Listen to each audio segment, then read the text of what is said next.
ਅੱਜ ਅੰਮ੍ਰਿਤ ਵੇਲੇ ਗੁਰਦੇਵ ਪਿਤਾ ਜੀ ਨੇ ਜੋ ਪਾਵਨ ਹੁਕਮਨਾਮਾ ਬਖਸ਼ਿਸ਼ ਕੀਤਾ ਹੈ, ਇਹ ਪਾਵਨ ਸ਼ਬਦ ਧੰਨ ਸਾਹਿਬ ਸ੍ਰੀ ਗੁਰੂ ਤੇਗ ਬਹਾਦਰ ਜੀ ਦਾ ਉਚਾਰਨ ਕੀਤਾ ਹੋਇਆ ਰਾਗ ਸੋਰਠ ਅੰਦਰ ਆਦਿ ਸ੍ਰੀ ਗੁਰੂ ਗ੍ਰੰਥ ਸਾਹਿਬ ਜੀ ਦੇ ਪਾਵਨ ਅੰਗ 631 ਤੇ ਅੰਕਿਤ ਹੈ। ਮਨੁੱਖ ਨੂੰ ਕੁਦਰਤ ਨੇ, ਪ੍ਰਭੂ ਨੇ ਦਿਮਾਗ ਦਿੱਤਾ ਹੈ, ਅਕਲ ਦਿੱਤੀ ਹੈ।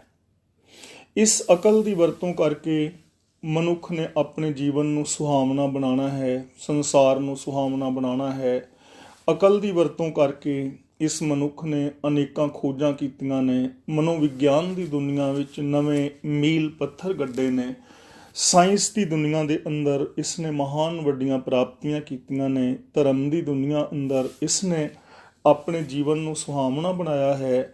ਲੇਕਿਨ ਜਦੋਂ ਅਸੀਂ ਦੇਖਦੇ ਹਾਂ ਮਨੁੱਖ ਇਸੇ ਅਕਲ ਦੀ ਵਰਤੋਂ, ਗਿਆਨ ਦੀ ਵਰਤੋਂ ਗਲਤ ਕਰਦਾ ਹੈ ਤਾਂ ਇਹ ਆਪਣੇ ਜੀਵਨ ਨੂੰ ਨਰਕ ਬਣਾ ਦਿੰਦਾ ਹੈ, ਆਪਣੇ ਪਰਿਵਾਰ ਨੂੰ ਨਰਕ ਬਣਾ ਲੈਂਦਾ ਹੈ, ਇਹਦਾ ਜੀਵਨ ਦੁਖਦਾਈ ਹੋ ਜਾਂਦਾ ਹੈ, ਇਸ ਦੀ ਜ਼ਿੰਦਗੀ ਵਿਅਰਥ ਹੋ ਜਾਂਦੀ ਹੈ। ਇਹ ਸਮਾਜ ਹੈਵਾਨੀਅਤ ਔਰ ਸ਼ੈਤਾਨੀਅਤ ਦਾ ਅੱਡਾ ਬਣ ਜਾਂਦਾ ਹੈ।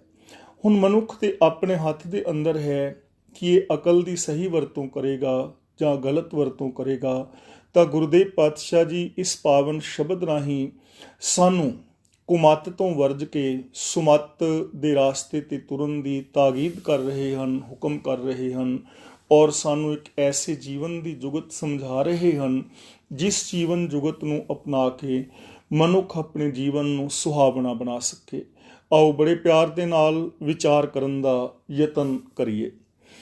ਪਹਿਲਾ ਬਚਨ ਗੁਰਦੇਵ ਕਰਦੇ ਨੇ, ਮਨ ਰੇ ਕੌਣ ਕੁਮੱਤ ਤੈਂ ਲੀਨੀ, ਹੇ ਮੇਰੇ ਮਨ ਕਿਹੜੀ ਭੈੜੀ ਸਿੱਖਿਆ ਤੂੰ ਲੈ ਲਈ ਹੈ, ਕਿਹੜੀ ਤੂੰ ਮਾੜੀ ਮੱਤ ਲੈ ਲਈ ਹੈ। ਆਪਣੀ ਮੱਤ ਦੀ ਵਰਤੋਂ, ਆਪਣੇ ਇਸ ਗਿਆਨ ਦੀ ਵਰਤੋਂ ਤੂੰ ਗਲਤ ਕਰ ਰਿਹਾ ਹੈ। ਕਿਹੜੀ ਕੁਮੱਤੇ ਲੱਗਾ ਹੈ, ਕਿਹੜੇ ਭੈੜੇ ਪਾਸੇ ਲੱਗਾ ਹੈ, ਕਿਉਂ ਤੂੰ ਗਲਤ ਸਿੱਖਿਆ ਲੈ ਲਈ ਹੈ। ਅਤੇ ਉਹ ਗਲਤ ਸਿੱਖਿਆ ਦੀ ਨਿਸ਼ਾਨੀ ਕੀ ਹੈ, ਮੱਤ ਦੀ ਗਲਤ ਵਰਤੋਂ ਕਰਨ ਦੀ ਨਿਸ਼ਾਨੀ ਕੀ ਹੈ। ਗੁਰੂ ਪਾਤਸ਼ਾਹ ਜੀ ਸਾਨੂੰ ਦੱਸਦੇ ਨੇ, ਪਰ ਧਾਰਾ ਨਿੰਦਿਆ ਰਸ ਰਚਿਓ ਰਾਮ ਭਗਤ ਨਹਿ ਕੀਨੀ। ਇਹ ਮੇਰੇ ਮਨ ਪਰਾਈ ਇਸਤਰੀ ਔਰ ਪਰਾਈ ਨਿੰਦਿਆ ਦੇ ਰਸ ਦੇ ਅੰਦਰ ਤੂੰ ਰਚਿਆ ਹੋਇਆ ਹੈ। ਇਹ ਚੰਗੀ ਗੱਲ ਨਹੀਂ ਹੈ, ਇਹ ਮਾੜੀ ਗੱਲ ਹੈ। ਜੇ ਮਨੁੱਖ ਪਰਾਈ ਔਰਤ ਨੂੰ ਜਾਂ ਪਰਾਏ ਧਨ ਆਦਿਕ ਨੂੰ ਕਾਮੁਕ ਔਰ ਲਲਚਾਈਆਂ ਨਜ਼ਰਾਂ ਦੇ ਨਾਲ ਤੱਕੇਗਾ ਤਾਂ ਇਸ ਸੰਸਾਰ ਦੇ ਅੰਦਰ ਕਿਸੇ ਧੀ ਭੈਣ ਦੀ ਜਾਂ ਮਨੁੱਖ ਦੀ ਇੱਜ਼ਤ ਨਹੀਂ ਰਹੇਗੀ। ਇਹ ਸਮਾਜ ਰੋਗੀ ਹੋ ਜਾਏਗਾ। ਇਸ ਲਈ ਗੁਰਦੇਵ ਪਾਤਸ਼ਾਹ ਕਹਿੰਦੇ ਹਨ, ਇਹ ਭੈੜੀ ਮੱਤ ਹੈ ਕਿਸੇ ਔਰਤ ਨੂੰ ਮਾੜੀ ਨਜ਼ਰ ਦੇ ਨਾਲ ਤੱਕਣਾ। ਚਾਹੀਦਾ ਤਾਂ ਇਹ ਸੀ, ਸੁਮੱਤ ਤਾਂ ਇਹ ਸੀ ਕਿ ਪਰਤਰੇ ਰੂਪ ਨਾ ਪੇਖੈ ਨੇਤਰ, ਕਿ ਇਹਨਾਂ ਨੇਤਰਾਂ ਦੇ ਨਾਲ ਪਰਾਏ ਰੂਪ ਨੂੰ ਕਾਮੁਕ ਨਜ਼ਰਾਂ ਦੇ ਨਾਲ ਨਾ ਤੱਕ। ਭਾਈ ਗੁਰਦਾਸ ਜੀ ਨੇ ਕਿੰਨੇ ਪਿਆਰ ਦੇ ਨਾਲ ਸਮਝਾਇਆ ਹੈ, ਵੇਖ ਪਰਾਈਆਂ ਚੰਗੀਆਂ ਮਾਵਾਂ ਧੀਆਂ ਭੈਣਾਂ ਜਾਣੇ ਕਿ ਜੋ ਆਪਣੀ ਪਤਨੀ ਤੋਂ ਇਲਾਵਾ ਹੋਰ ਔਰਤਾਂ ਨੇ ਉਮਰ ਦੇ ਲਿਹਾਜ਼ ਨਾਲ ਉਹਨਾਂ ਨੂੰ ਬੇਟੀ, ਭੈਣ ਜਾਂ ਮਾਂ ਦੇ ਰੂਪ ਦੇ ਅੰਦਰ ਵੇਖਿਆ ਜਾਏ। ਇਹ ਸੁਮੱਤ ਸੀ, ਲੇਕਿਨ ਮਨੁੱਖ ਕੁਮੱਤੇ ਲੱਗ ਗਿਆ, ਇਸ ਨੇ ਚੰਗੀ ਮੱਤ ਦਾ ਤਿਆਗ ਕੀਤਾ, ਨਿੰਦਿਆ ਦੇ ਰਸ ਦੇ ਅੰਦਰ ਰਚਿਆ। ਚਾਹੀਦਾ ਤਾਂ ਇਹ ਸੀ ਕਿ ਮਨੁੱਖ ਇਸ ਜ਼ਬਾਨ ਦੇ ਨਾਲ ਉਸਤਤ ਕਰਦਾ, ਸਕਾਰਾਤਮਕ ਬੋਲ ਬੋਲਦਾ, ਗੁਣਾਤਮਕ ਬੋਲ ਬੋਲਦਾ, ਇਸ ਦੁਨੀਆ ਦੇ ਅੰਦਰ ਇਹ ਗੁਣਾਂ ਦੀ ਗੱਲ ਕਰਦਾ ਔਰ ਗੁਣਾਂ ਦੀ ਗੱਲ ਸੁਣਦਾ। ਲੇਕਿਨ ਇਸਨੇ ਤਾਂ ਆਪਣੀ ਜ਼ਿੰਦਗੀ ਦਾ ਟੀਚਾ ਹੀ ਲੋਕਾਂ ਦੀ ਨਿੰਦਾ ਬਣਾ ਲਿਆ ਹੈ, ਲੋਕਾਂ ਦੀ ਨੈਗੇਟਿਵ ਆਲੋਚਨਾ ਕਰਦਾ ਹੈ। ਤੂੰ ਹਮੇਸ਼ਾ ਦੂਜਿਆਂ ਦੇ ਅੰਦਰ ਕਮੀਆਂ ਹੀ ਦੇਖਦਾ ਹੈ। ਅਤੇ ਯਾਦ ਰੱਖੀ, ਨਿੰਦਾ ਇੱਕ ਐਸਾ ਅਵਗੁਣ ਹੈ, ਨਿੰਦਕ ਮਨੁੱਖ ਦਾ ਮੂੰਹ ਹਰ ਥਾਂ 'ਤੇ ਕਾਲਾ ਹੀ ਹੁੰਦਾ ਹੈ। ਗੁਰਦੇਵ ਪਾਤਸ਼ਾਹ ਦਾ ਪਾਵਨ ਬਚਨ ਹੈ, ਅਵਖਦ ਸਭੇ ਕੀਤਿਅਨ ਨਿੰਦਕ ਕਾ ਦਾਰੂ ਨਾਹੀਂ। ਨਿੰਦਕ ਦਾ ਤੇ ਕੋਈ ਦਾਰੂ ਹੀ ਨਹੀਂ ਹੈ ਕਿ ਉਸ ਨੂੰ ਆਤਮਕ ਮੌਤੋਂ ਬਚਾਇਆ ਜਾ ਸਕੇ। ਗੁਰੂ ਜੀ ਨੇ ਕਿੰਨੇ ਪਿਆਰ ਨਾਲ ਸਮਝਾਇਆ ਹੈ, ਨਿੰਦਾ ਭਲੀ ਕਿਸੇ ਕੀ ਨਾਹੀਂ, ਮਨਮੁਖ ਮੁਗਧ ਕਰਨ ਮੂੰਹ ਕਾਲੇ ਤਿਨਾ ਨਿੰਦਕਾਂ, ਨਰਕੇ ਘੋਰ ਪਵਨ। ਜੋ ਮਨ ਦੇ ਪਿੱਛੇ ਤੁਰਨ ਵਾਲੇ ਆਪ ਖੁਦਰੇ ਮਨੁੱਖ ਨੇ, ਨਿੰਦਿਆ ਦੇ ਘੋਰ ਸਾਗਰ ਦੇ ਅੰਦਰ ਪੈ ਰਹਿੰਦੇ ਨੇ, ਉਹਨਾਂ ਦੇ ਮੂੰਹ ਕਾਲੇ ਹੁੰਦੇ ਨੇ। ਭਾਵ ਸਮਾਜ ਵਿੱਚ ਨਿੰਦਿਆ ਕਰਨ ਵਾਲਾ ਮਨੁੱਖ ਜਿੱਥੇ ਵੀ ਜਾਏਗਾ ਉਸ ਨੂੰ ਨਮੋਸ਼ੀ ਦਾ ਮੂੰਹ ਵੇਖਣਾ ਪਵੇਗਾ, ਉਸ ਦੀ ਇੱਜ਼ਤ ਦੀ ਹਾਨੀ ਹੋਏਗੀ, ਉਸ ਦੀ ਨਿਰਾਦਰੀ ਹੋਏਗੀ, ਉਹਨੂੰ ਕਿਤੇ ਮਾਨ ਆਦਰ ਆਦਿਕ ਨਹੀਂ ਮਿਲ ਸਕੇਗਾ, ਤਾਂ ਕਿਤਨਾ ਇਹ ਮਾੜਾ ਕਰਮ ਹੈ ਕਿ ਕਿਸੇ ਦੀ ਖਾਮਖਾਹੀ ਬਦਖੋਈ ਕਰਨੀ, ਆਪਣੇ ਸਵਾਰਥ ਵਾਸਤੇ ਕਿਸੇ ਦੇ ਗੁਣਾਂ ਨੂੰ ਅਵਗੁਣ ਬਣਾ ਕੇ ਪੇਸ਼ ਕਰਨਾ ਔਰ ਅਫਵਾਹਾਂ ਫੈਲਾਣੀਆਂ ਔਰ ਕਿਸੇ ਦੇ ਅਵਗੁਣਾਂ ਨੂੰ ਹੀ ਹਮੇਸ਼ਾ ਫਰੋਲਦੇ ਰਹਿਣਾ। ਤਾਂ ਗੁਰੂ ਪਾਤਸ਼ਾਹ ਜੀ ਕਹਿੰਦੇ ਨੇ, ਇਹ ਮਨਾ ਕਿਹੜੀ ਕੁਮੱਤੇ ਲੱਗਾ ਹੋਇਆ ਹੈ, ਤੂੰ ਪਰਾਈ ਔਰਤ ਔਰ ਪਰਾਈ ਨਿੰਦਿਆ ਦੇ ਰਸ ਦੇ ਅੰਦਰ ਰਚਿਆ ਹੋਇਆ ਹੈ। ਰਾਮ ਭਗਤ ਨਹਿ ਕੀਨੀ, ਤੂੰ ਰੱਬ ਦੀ ਭਗਤੀ ਨਹੀਂ ਕੀਤੀ। ਰਮੇ ਹੋਏ ਰਾਮ ਨੂੰ ਤੂੰ ਜਾਣਿਆ ਹੀ ਨਹੀਂ ਕਿ ਉਹ ਜਰਰੇ ਜਰਰੇ ਦੇ ਅੰਦਰ ਸਮਾਇਆ ਹੋਇਆ ਹੈ।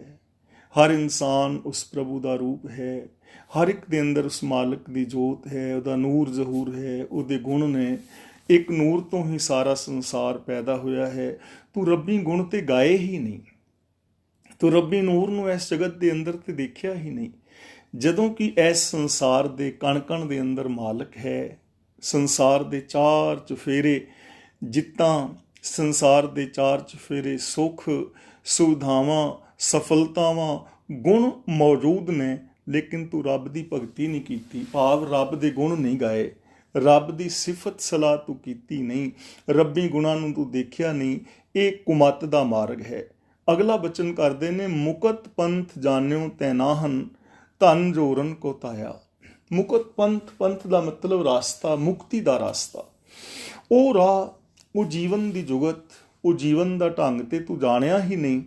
ਜਿਸ ਜੀਵਨ ਢੰਗ ਨੂੰ ਅਪਣਾ ਕੇ, ਜਿਸ ਜੀਵਨ ਰਾਸਤੇ ਨੂੰ ਜਾਂ ਜਿਸ ਵੇ ਆਫ ਲਾਈਫ ਨੂੰ ਅਪਣਾ ਕੇ ਮਨੁੱਖ ਇਹਨਾਂ ਵਿਕਾਰਾਂ ਤੋਂ ਮੁਕਤ ਹੋ ਜਾਏ, ਪਰ ਨਿੰਦਿਆ ਦੇ ਰਸ ਤੋਂ ਬਚ ਜਾਏ, ਅਵਗੁਣਾਂ ਤੋਂ ਬਚ ਜਾਏ, ਝੂਠ ਫਰੇਬ ਤੋਂ ਬਚੇ, ਚੋਰੀਆਂ ਹੇਰਾ ਫੇਰੀਆਂ ਤੋਂ ਬਚੇ, ਆਤਮਕ ਮੌਤ ਤੇ ਪੈਣ ਤੋਂ ਬਚ ਜਾਏ, ਆਤਮਕ ਜ਼ਿੰਦਗੀ ਜੀਵੇ।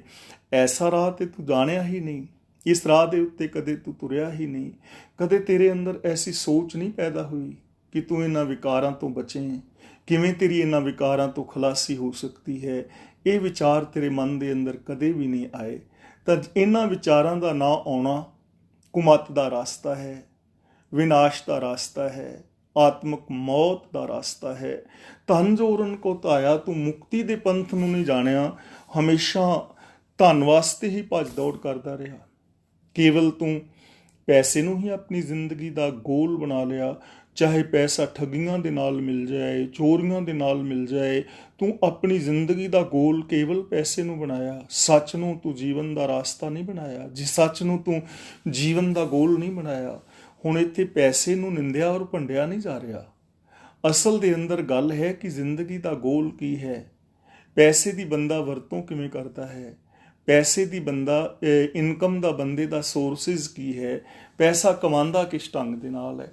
ਜੇ ਕੋਈ ਬੰਦਾ ਦਸਾਂ ਨਵਾਂ ਦੀ ਧਰਮ ਦੀ ਕਿਰਤ ਕਰਦਾ ਹੈ ਔਰ ਪੈਸਾ ਕਮਾਉਂਦਾ ਹੈ, ਉਹਦੇ ਨਾਲ ਆਪਣਾ ਜੀਵਨ ਨਿਰਵਾਹ ਕਰਦਾ ਹੈ, ਆਪਣੇ ਪਰਿਵਾਰ ਨੂੰ ਪਾਲਦਾ ਹੈ, ਆਪਣੇ ਬੱਚਿਆਂ ਨੂੰ ਉੱਚ ਸਿੱਖਿਆ ਦਿੰਦਾ ਹੈ, ਉਹਦੇ ਨਾਲ ਕਿਸੇ ਦਾ ਸਹਿਯੋਗ ਕਰਦਾ ਹੈ ਜੇ ਉਹਦੇ ਤੋਂ ਹੋ ਸਕਦਾ ਹੈ, ਤਾਂ ਐਸਾ ਪੈਸਾ ਮਾੜਾ ਨਹੀਂ ਹੈ। ਇਹ ਬੰਦੇ ਦਾ ਹੱਕ ਹੈ, ਇਹ ਬੰਦੇ ਦਾ ਫਰਜ਼ ਹੈ। ਉਸ ਤੋਂ ਬਾਅਦ ਉਸ ਪੈਸੇ ਨੂੰ ਖਰਚਦਾ ਕਿੱਥੇ ਹੈ। ਜੇ ਚੰਗੇ ਕੰਮ ਵਾਸਤੇ ਖਰਚ ਰਿਹਾ ਹੈ ਤਾਂ ਪੈਸਾ ਚੰਗਾ ਹੈ, ਲੇਕਿਨ ਜੇ ਉਸ ਪੈਸੇ ਨਾਲ ਨਸ਼ਿਆਂ ਦੀ ਵਰਤੋਂ ਕਰਦਾ ਹੈ, ਜੇ ਉਸ ਪੈਸੇ ਦੇ ਨਾਲ ਕਤਲ ਕਰਾਉਂਦਾ ਹੈ, ਰਿਸ਼ਵਤ ਦਿੰਦਾ ਔਰ ਲੈਂਦਾ ਹੈ, ਤਾਂ ਉਹ ਵੀ ਪੈਸਾ ਮਾੜਾ ਹੋ ਜਾਂਦਾ ਹੈ।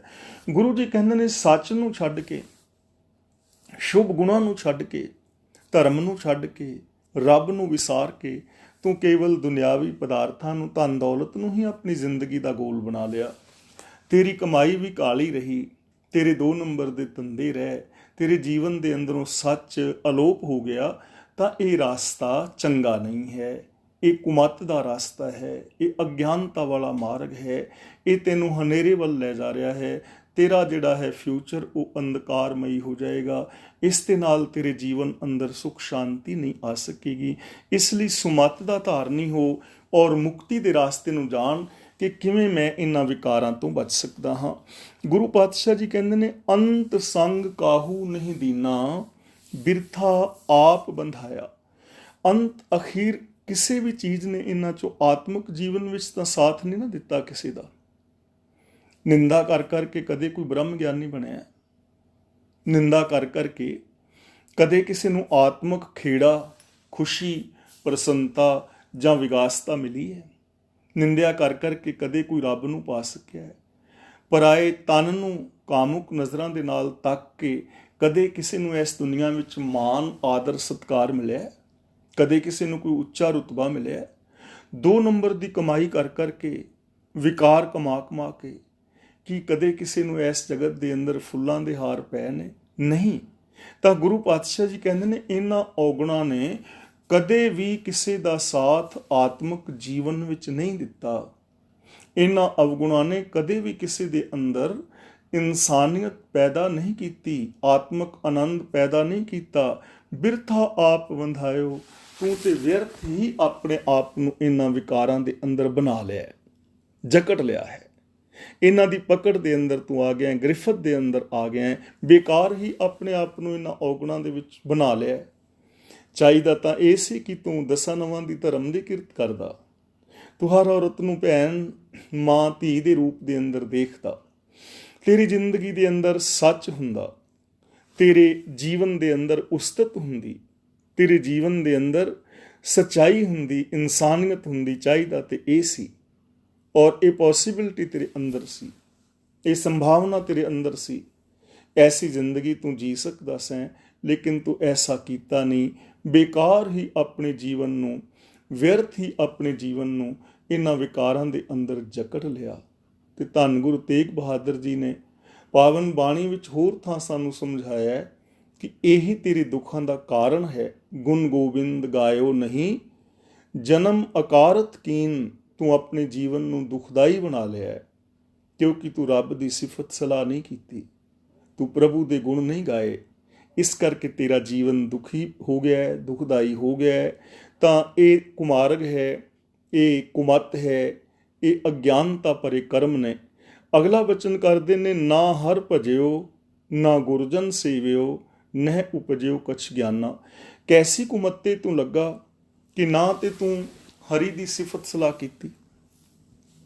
ਰੱਬ ਨੂੰ ਇਸ ਜਗਤ ਦੇ ਕਣ-ਕਣ ਦੇ ਅੰਦਰ ਤੂੰ ਨਹੀਂ ਵੇਖਿਆ, ਜਿਹੜਾ ਕਣ-ਕਣ ਦੇ ਅੰਦਰ ਸਮਾਇਆ ਸੀ, ਜੋ ਜਰਰੇ ਅੰਦਰ ਰਮਿਆ ਸੀ, ਜੋ ਹਰ ਇੱਕ ਲਈ ਸੀ, ਜੋ ਹਰ ਇੱਕ ਦਾ ਸੀ, ਜੋ ਤੇਰੇ ਆਤਮਿਕ ਜੀਵਨ ਨੂੰ ਹਰਿਆਂ ਭਰਿਆਂ ਕਰਨ ਵਾਲਾ ਸੀ, ਜੋ ਹਰ ਥਾਂ ਦੇ ਉੱਤੇ ਸਮਾਇਆ ਹੋਇਆ ਸੀ।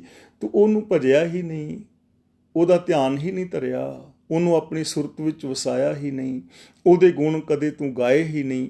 ਨਾ ਗੁਰਜਨ ਸੇਵਿਓ, ਨਾ ਹੀ ਤੂੰ ਗੁਰੂ ਜਨ ਦੀ ਸੇਵਾ ਵਿੱਚ ਹਾਜ਼ਰ ਹੋਇਆ, ਨਾ ਹੀ ਤੂੰ ਗੁਰੂ ਦੀ ਸ਼ਰਨ ਲਈ, ਗੁਰੂ ਦੇ ਅੱਗੇ ਆਤਮ ਸਮਰਪਣ ਵੀ ਨਹੀਂ ਕੀਤਾ। ਆਪਣੇ ਮਨ ਦੀ ਮੱਤ ਤੂੰ ਤਿਆਗੀ ਨਹੀਂ, ਆਪ ਖੁਦਰਾਪਨ ਤੂੰ ਛੱਡਿਆ ਨਹੀਂ। ਇਹ ਕੁਮੱਤ ਹੈ। ਤੇ ਗੁਰੂ ਜੀ ਕਹਿੰਦੇ ਨੇ, ਨਹਿ ਉਪਜਿਓ ਕਛ ਗਿਆਨਾ। ਤੇਰੀ ਜ਼ਿੰਦਗੀ ਦੇ ਅੰਦਰ ਕੋਈ ਗਿਆਨ ਵੀ ਪੈਦਾ ਨਹੀਂ ਹੋਇਆ, ਆਤਮਿਕ ਜੀਵਨ ਦੀ ਸੂਝ ਵੀ ਪੈਦਾ ਨਹੀਂ ਹੋਈ, ਤੈਨੂੰ ਵਿਵੇਕ ਬੁੱਧ ਵੀ ਨਹੀਂ ਮਿਲੀ, ਤੈਨੂੰ ਕਾਮਨ ਸੈਂਸ ਵੀ ਨਹੀਂ ਮਿਲੀ, ਤੇਰੇ ਅੰਦਰ ਗਿਆਨ ਉਪਜਿਆ ਹੀ ਨਹੀਂ ਕਿ ਤੂੰ ਚੰਗੇ ਮੰਦੇ ਦਾ ਫੈਸਲਾ ਕਰ ਸਕਦਾ, ਚੰਗੇ ਮੰਦੇ ਦੀ ਪਹਿਚਾਨ ਕਰ ਸਕਦਾ, ਧਰਮ ਅਧਰਮ ਨੂੰ ਜਾਣ ਸਕਦਾ, ਹਾਨੀ ਲਾਭ ਨੂੰ, ਆਪਣੇ ਪਰਾਏ ਨੂੰ, ਪੁੰਨ ਪਾਪ ਦੀ ਤੂੰ ਪਹਿਚਾਨ ਕਰ ਸਕਦਾ, ਔਰ ਜ਼ਿੰਦਗੀ ਦੇ ਅੰਦਰ ਸਹੀ ਫੈਸਲੇ ਲੈ ਸਕਦਾ। ਤੇਰੇ ਅੰਦਰ ਗਿਆਨ ਵੀ ਪੈਦਾ ਨਹੀਂ ਹੋਇਆ, ਤੂੰ ਗਿਆਨ ਦੀ ਵੀ ਵਰਤੋਂ ਸਹੀ ਢੰਗ ਦੇ ਨਾਲ ਨਹੀਂ ਕੀਤੀ, ਅਗਿਆਨਤਾ ਭਰੇ ਤੂੰ ਕਰਮ ਹੀ ਕਰਦਾ ਰਿਹਾ।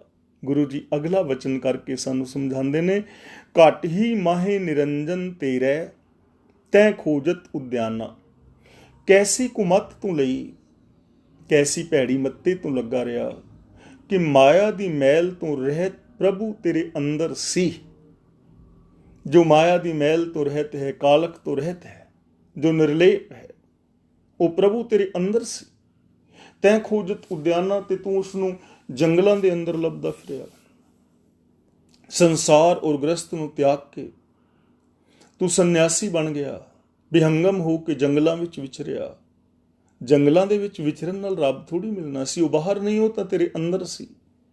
ਬਾਬਾ ਫਰੀਦ ਜੀ ਨੇ ਕਿੰਨੇ ਪਿਆਰ ਨਾਲ ਸਮਝਾਇਆ ਹੈ, ਫਰੀਦਾ ਜੰਗਲ ਜੰਗਲ ਕਿਆ ਪਵੇਂ, ਵਣ ਕੰਡਾ ਮੋੜੇ, ਵਸੀ ਰੱਬ ਹਿਆਲੀਏ, ਜੰਗਲ ਕਿਆ ਟੁੰਡਿਓ। ਭਲਿਆ ਜੰਗਲਾਂ ਦੇ ਵਿੱਚ ਕੀ ਵਿਚਰਦਾ ਹੈ, ਕਿਉਂ ਵਣਾਂ ਦੇ ਕੰਡੇ ਚੁਬਾਉਂਦਾ ਫਿਰਦਾ ਹੈ? ਰੱਬ ਤਾਂ ਤੇਰੇ ਅੰਦਰ ਹੈ, ਤੇ ਜੰਗਲਾਂ ਵਿੱਚ ਕੀ ਲੱਭਦਾ ਫਿਰਨਾ?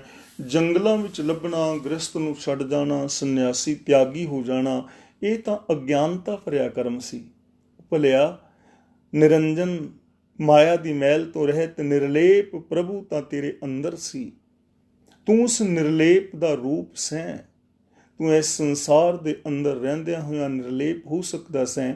ਕਮਲ ਦੇ ਫੁੱਲ ਵਰਗੀ ਤੇਰੀ ਜ਼ਿੰਦਗੀ ਹੋ ਸਕਦੀ ਸੀ, ਲੇਕਿਨ ਤੂੰ ਇਸ ਪਾਸੇ ਧਿਆਨ ਨਹੀਂ ਦਿੱਤਾ। ਤੂੰ ਅੰਦਰ ਵਸਤੇ ਪ੍ਰਭੂ ਨੂੰ ਜਾਣਿਆ ਨਹੀਂ। ਤੂੰ ਜੰਗਲਾਂ ਦੇ ਅੰਦਰ ਵਿਚਰਦਾ ਔਰ ਭਟਕਦਾ ਰਿਹਾ ਤੇ ਉਸ ਮਾਇਆ ਦੀ ਮੈਲ ਤੋਂ ਰਹਿਤ ਪ੍ਰਭੂ ਨੂੰ ਅੰਦਰ ਨਹੀਂ ਖੋਜਿਆ। ਬਹੁਤ ਜਨਮ ਪਰ ਮਤ ਤੈਂ ਹਾਰਿਓ, ਅਸਥਿਰ ਮਤ ਨਹੀਂ ਪਾਈ। ਬਹੁਤ ਜਨਮ ਦਾ ਬਹੁਤ ਵੱਡਾ ਹਿੱਸਾ, ਬਹੁਤ ਵੱਡਾ ਸਮਾਂ ਜੋ ਹੁਣ ਤੱਕ ਦੀ ਤੇਰੀ ਜ਼ਿੰਦਗੀ ਹੈ, ਤੂੰ ਭਟਕਦਿਆਂ ਹੀ ਗੁਜ਼ਾਰ ਦਿੱਤੀ। ਅਸਥਿਰ ਮਤ ਨਹੀਂ ਪਾਈ, ਸਦਾ ਥਿਰ ਰਹਿਣ ਵਾਲੀ ਅਡੋਲਤਾ ਵਾਲੀ ਮਤ ਤੂੰ ਹਾਸਲ ਕੀਤੀ ਨਹੀਂ ਕਿ ਤੇਰਾ ਮਨ ਅਡੋਲ ਰਹਿ ਸਕੇ। ਇਹ ਮਨ ਵਿਕਾਰਾਂ ਨੂੰ ਵੇਖ ਕੇ ਡੋਲੇ ਨਾ, ਪਰਾਏ ਧਨ ਨੂੰ ਵੇਖ ਕੇ ਡੋਲੇ ਨਾ, ਪਰਾਏ ਤਨ ਨੂੰ ਵੇਖ ਕੇ ਡੋਲੇ ਨਾ। ਆਪਣਾ ਮਹਾਨ ਆਦਰਸ਼ ਬਣਾਏ ਔਰ ਉਸ ਆਦਰਸ਼ ਦੇ ਉੱਤੇ ਟਿਕਿਆ ਰਹੇ। ਵਿਕਾਰਾਂ ਵੱਲ ਨਾ ਦੌੜੇ। ਆਪਣੇ ਅੰਤਰ ਆਤਮੇ ਸ਼ੁਭ ਗੁਣਾਂ ਦੇ ਨਾਲ ਟਿਕਿਆ ਰਹੇ। ਆਪਣੇ ਉੱਚੇ ਸੁੱਚੇ ਆਚਰਨ ਔਰ ਆਦਰਸ਼ ਦੀ ਪ੍ਰਾਪਤੀ ਦੇ ਉੱਤੇ ਟਿਕਿਆ ਰਹੇ। ਸੱਚ ਦੇ ਰਾਹਾਂ ਦੇ ਉੱਤੇ ਟਿਕਿਆ ਰਹੇ। ਐਸੀ ਮਤ ਤੂੰ ਪਾਈ ਹੀ ਨਹੀਂ, ਤੂੰ ਤੇ ਭਟਕਦਾ ਹੀ ਫਿਰਿਆ। ਤੇਰੀ ਜ਼ਿੰਦਗੀ ਤੇ ਰੁੱਖ ਦੇ ਨਾਲੋਂ ਟੁੱਟੇ ਹੋਏ ਪੱਤੇ ਦੀ ਤਰ੍ਹਾਂ ਹੋ ਗਈ। ਜਿੱਧਰ ਨੂੰ ਹਵਾ ਆਈ ਉਧਰ ਨੂੰ ਉਸ ਨੂੰ ਉਡਾ ਕੇ ਲੈ ਗਈ। ਤੇਰੀ ਜ਼ਿੰਦਗੀ ਤਾਂ ਉਸ ਕੱਟੀ ਹੋਈ ਪਤੰਗ ਦੀ ਤਰ੍ਹਾਂ ਹੋ ਗਈ ਜੋ ਦੌਰ ਦੇ ਨਾਲੋਂ ਕੱਟੀ ਗਈ ਔਰ ਹਵਾ ਦੇ ਅੰਦਰ ਡੱਕੋ ਡੋਲੇ ਖਾਂਦੀ ਧਰਤੀ ਦੇ ਉੱਤੇ ਡਿੱਗ ਪਈ ਤੇ ਕਿਸੇ ਕੰਡਿਆਲੀ ਮੋੜੀ ਦੇ ਅੰਦਰ ਅੜ ਕੇ ਲੀਰਾਂ ਹੋ ਗਈ। ਤੇਰੀ ਜ਼ਿੰਦਗੀ ਤਾਂ ਉਸ ਕਿਸ਼ਤੀ ਦੀ ਤਰ੍ਹਾਂ ਹੋ ਗਈ ਜਿਸ ਕਿਸ਼ਤੀ ਦੇ ਅੰਦਰ ਮਲਾਹ ਨਹੀਂ ਹੈ, ਲੇਕਿਨ ਸਮੁੰਦਰ ਵਿੱਚ ਉਸ ਨੂੰ ਛੱਡ ਦਿੱਤਾ ਹੈ। ਦੋ ਲਹਿਰਾਂ ਇੱਧਰ ਦੋ ਲਹਿਰਾਂ ਉੱਧਰ ਲੈ ਜਾਂਦੀਆਂ ਨੇ। ਆਖਿਰ ਉਹ ਕਿਸ਼ਤੀ ਕਿਸੇ ਲਹਿਰ ਦੇ ਅੰਦਰ ਫਸ ਕੇ ਡੁੱਬ ਜਾਂਦੀ ਹੈ। ਭਲੇ ਪੁਰਸ਼ਾ, ਜ਼ਿੰਦਗੀ ਦਾ ਬਹੁਤਾ ਸਮਾਂ ਤੂੰ ਭਟਕਦਿਆਂ ਹੋਇਆਂ ਕੱਢਿਆ ਹੈ। ਸਦਾ ਥਿਰ ਰਹਿਣ ਵਾਲੀ ਮੱਤ ਤੈਨੂੰ ਮਿਲੀ ਨਹੀਂ। ਵਿਕਾਰਾਂ ਵੱਲ ਡੋਲਣ ਤੋਂ ਤੂੰ ਹਟਿਆ ਨਹੀਂ। ਤੇਰਾ ਉੱਚਾ ਸੁੱਚਾ ਕੋਈ ਆਦਰਸ਼ ਨਹੀਂ ਬਣਿਆ। ਤੂੰ ਏਮਲੈਸ ਹੋ ਕੇ ਇਸ ਜ਼ਿੰਦਗੀ ਵਿੱਚ ਭਟਕਦਾ ਰਿਹਾ। ਤਾਂ ਧੰਨ ਗੁਰੂ ਤੇਗ ਬਹਾਦਰ ਜੀ ਮਹਾਰਾਜ ਸਾਨੂੰ ਸਮਝਾ ਰਹੇ ਹਨ ਕਿ ਸਾਨੂੰ ਕਰਨਾ ਕੀ ਚਾਹੀਦਾ ਹੈ। ਮਾਨਸ ਦੇਹ ਪਾਏ ਪਦ ਹਰ ਭਜ, ਨਾਨਕ ਬਾਤ ਬਤਾਈ। ਮਾਨਸ ਦੇਹ ਪਦ ਦਾ ਮਤਲਬ ਮਨੁੱਖਾ ਸਰੀਰ ਦਾ ਜੋ ਦਰਜਾ ਹੈ। ਪਾਏ ਦਾ ਮਤਲਬ ਹਾਸਲ ਕਰ।